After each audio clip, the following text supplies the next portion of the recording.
Okay, we are back. It's Battlefield Banter, another week, and well, it's been a bit longer than a week, I think, and another turn. Actually, a little bit longer than one turn in Paths of Glory. This is episode 3. Episode 2, we ended at, I think it was winter of 1915, and this episode 3, we've moved on to just the start of summer 1916.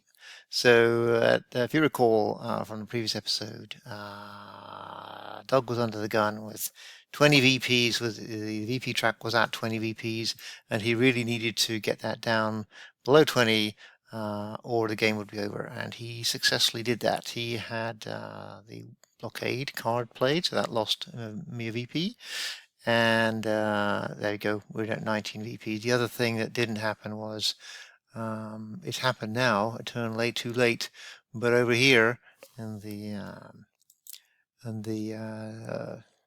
top left of the map, up in Riga, the 8th Army failed to capture the fort at the end of the turn, so we lost out on a point there. So I think Doug just missed out losing the game by 1 VP there. It was certainly very close.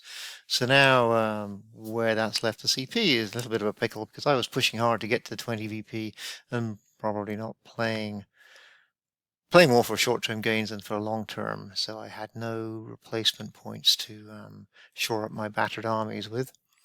And this is where we left it on the Western Front. Nothing much has changed since in the last turn, because for me, for the CPs, it's been a sort of a retrenching, playing a lot of cards for the RPs.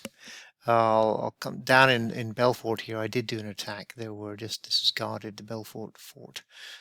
Belfort, I should say, a fort was guarded by corps. So my army was fought at full strength. So that has attacked here and is threatening a breakthrough.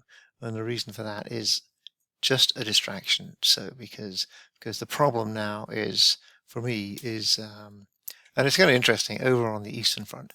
Despite the Russians losing 5 armies through surrender, 3 in the north and 2 down here, they've all come back. They're coming back. They've got reinforcements up in the north there. There's 2 armies there, and reinforcements from Kharkov. 4 armies have come in and are now threatening my beleaguered Austro-Hungarians down here.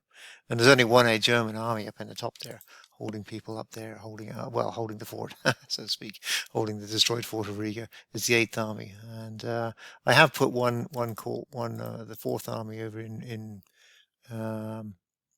Brennan here. No, what is that? It's not Brennan. I'm mispronouncing that. Wherever that is, you got it here. I can't seem to make that move, but that's the situation on the Eastern Front is a little bit dire.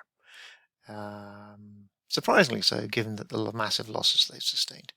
Down in Serbia, the Serbian forces have been eliminated. So they are gone, leaving the 5th Army to move north. The plan is for the 5th Army to come up to Trieste and start, if I have time, if the Russians don't distract me, and to start an assault on Italy, because none of the Italian armies received any, well, maybe this one did, I don't know, but these are still depleted, these Italian armies. So my plan is for the next turn is, I think I've pretty much given up on getting to 20 VPs. Now I'm in I need to hold out for the rest of the game to squeak a victory, because as Doug mentioned last episode, as the war goes on, the Allied powers get progressively stronger.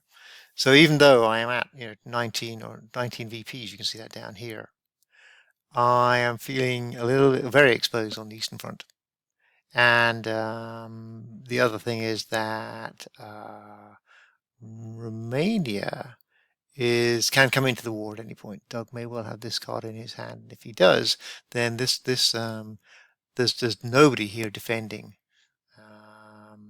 this front, and these forces here will have to fall back and deal with them, or I'll have to bring in German forces from the Western Front.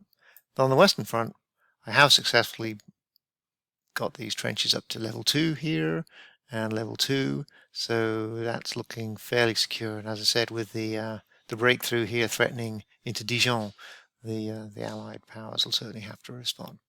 So that's where we are. I think the dreams of a 20 VP automatic CP victory are rapidly fading as we move on to the troops will not be home for Christmas, so they were not home for Christmas, and it's going to be a long war. So there we are, and those are my thoughts. And now I'm going to stitch into the end of this video Doug's thoughts, and we'll see what he's thinking from his perspective, from the Allied powers perspective. With that, I'll say an early goodbye, and then you'll hear Doug's thoughts, and then we'll get this posted. We'll move on another turn or two, and then post episode 4 shortly. Hi, this is Doug from Battlefield Banter. Mark and I are doing competing videos. So let me just kind of move the screen a little bit to show you where we're at. This was the beginning of the spring 1915 turn. And as you can see, my back is up against the wall at 18 VPs. The CP, Germany, Austria, Hungary, and Turkey, win automatically at the expiration of the 6 rounds of a turn if they have 20. And I was close to that, I think, the last turn and did a couple things and got a couple VPs. So yeah, it was kind of tough. So I'm just going to kind of click forward and you can watch and see there. Primarily, the action was on the Western Front, although let me show you briefly the Eastern Front. There up in the north, I have got, wait a minute. Let's see. Well, up in the north, I've got 2 armies at the point and a couple of armies in the south facing the Austria-Hungarians. Mark has already successfully taken Belgrade in Serbia. I do have a small Serb corps remaining. And coming into this turn, I had some reinforcements. I had a pretty good card. I also had the powerful Salonika card and some Italian reinforcements, although I can't remember if Italy's in the game. They are. Italy is in the game, so I will definitely want to get that Italian reinforcement played because clearly, I've had this happen in Passive Glory before. The Italians can screw the pooch and lose 2 or 3 victory objectives.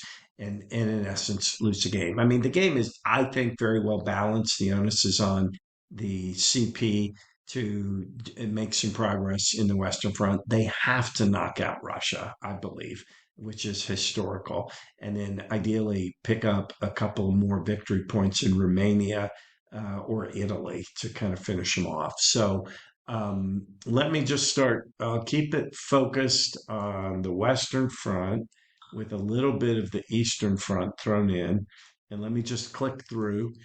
I attempted to do trenching there, or no, I'm sorry, Mark did on the Western Front. I did successfully move some British reinforcements in. Um, let's see, we had some combat go on there. Uh, he played a 1 card for replacement points. He played Grand Fleet. Or no, that was me. He played Van Francois. I don't know how to pronounce that for replacement points, giving Germany 5 RPs. And I then, in Action 6, matched it. So, and then the siege phase, siege at Riga, fort destroyed. He picked up another VP, giving him 19.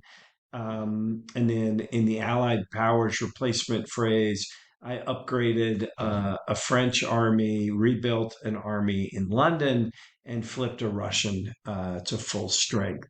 And now I have to retreat from Belfort because in turn 6, Action 1, Mark played an Operation Street card, moving Calais, Skopje, and he attacked Mulhouse down there at the southern end of the Western Front where all I had was a core in Belfort with a nice little defense strength of 2.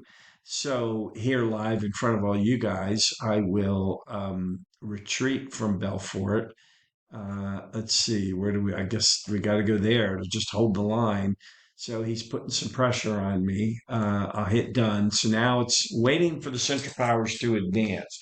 So now Mark will take his turn. So, again, my goal now, I got a whole brand new set of cards, I believe. Let me show you those. Yep.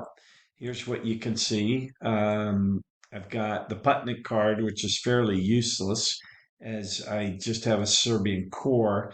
Udenich, that can help the Russians put a little bit of pressure down in Turkey. Great retreat can certainly help the Russians and advance my marker a little bit along the track. Let's see, where am I now? I'm at 9 and I need to get to 11.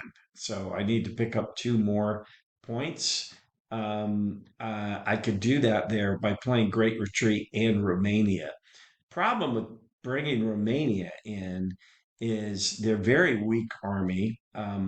They can sometimes cut off the armies in Serbia, although it would appear that Mark doesn't have any armies there anymore. Oh, that might be an opportunity as a masterstroke to bring Romania in and then get behind the Austrian Hungary armies. Yeah, he's kind of thin on the Eastern Front, so that's probably what I'll do. Pretty close here. I've also got Cloak and Dagger, which would allow me to see all his cards, so I'll definitely be playing that next. And as I mentioned, Italian reinforcements. Land ships is always tough as a 4 value card. Great to play that card, but you kind of want to open up Royal Tank Corps because that's a powerful card as well. So with that, we'll see what happens in the next turn with the 6 rounds in it. Take care.